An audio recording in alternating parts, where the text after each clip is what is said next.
सुप्रभातम् पञ्चाननाब्ज पठति वासरशुद्धिमाला शेषाद्रिशेखर विभो तव सुप्रभातम्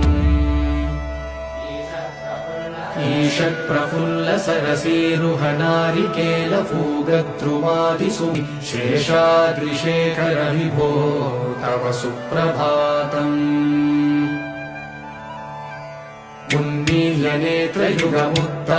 उन्मीलनेत्रयुगमुत्तमपञ्जरस्थाः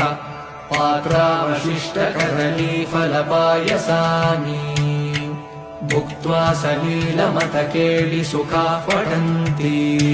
शेषाद्रिशेखर विभो तव सुप्रभातम् तन्त्री प्रकर्ष मधुरस्वनया विपञ्च गायत्यनन्तचरितं तव नारदो